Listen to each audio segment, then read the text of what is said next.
Peoples lab پر پیرو۔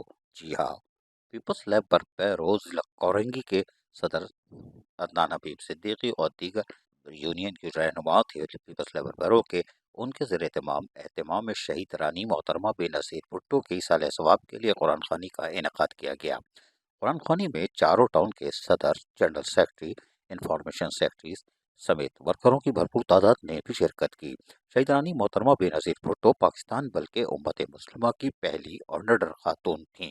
عدنان حبیب صدیقی صدر Peoples lab پر پیرو ضلع کورنگی نے جہاں ان خیالات کا اظہار کیا، وہیں یقینی طور پر جہاں قرآن خوانی کا اہتمام کیا گیا تھا وہاں پر فاتحہ خوانی بھی کی گئی، اور یقینی طور پر یہاں تمام لوگ افسردہ دکھائی دے رہے تھے۔ پیپلز لیب پر پیرو ضلع کورنگی کے چاروں ٹاؤن کے صدور، جنرل سیکرٹریز، انفارمیشن سیکرٹریز جہاں موجود تھے، وہیں صدر عدنان حبیب صدیقی نے پھر مخاطب ہوتے ہوئے کہا کہ شہید رانی محترمہ بے نظیر بھٹو کی شہادت کا افسوسناک دن ہے، اور ہم سب کھل کر عہد وفا کرتے ہیں کہ ہم انہی کے نقش قدم پہ چلیں گے، اور ان کے منشور یعنی محنت کش کسان، یہ جو مزدور ہیں، اس کی جائز حقوق اور مفادات کا تحفظ کریں گے۔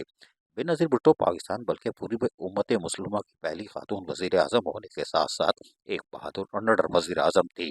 آج تک ان کا فلسفہ زندہ ہے۔ یہی وجوہات ہے کہ 17 برس بیتنے کے باوجود بھی شہید رانی محترمہ بے نظیر بھٹو ہمارے دلوں میں زندہ تھیں، زندہ ہیں اور زندہ رہیں گی۔ شہید رانی محترمہ بے نظیر بھٹو نے ہمیشہ ورکروں کی فلاح و بہبود اور ان کی جد و جہد کے لیے اپنی آواز سر بلند کی، اور ہم اللہ تعالیٰ سے دعا گو ہیں کہ وہ اپنے حبیب صلی اللہ علیہ وسلم کے صدقے شہید رانی محترمہ بے نظیر بھٹو کے درجات کو بلند فرمائے۔ یقینی طور پر اس موقع پر پھر بعد میں آنے والے مہمانوں کی توازو بھی کی گئی۔ عزیز عارف، KBS بلدیاتی نیوز، کراچی۔ ایسی ہی خوبصورت ویڈیوز فیوچر میں حاصل کرنے کے لیے ریڈ بٹن پر کلک کر کے اور بیل آئیکن کو پریس کر کے ہم سب کے سبسکرائبر بننا مت بھولیے۔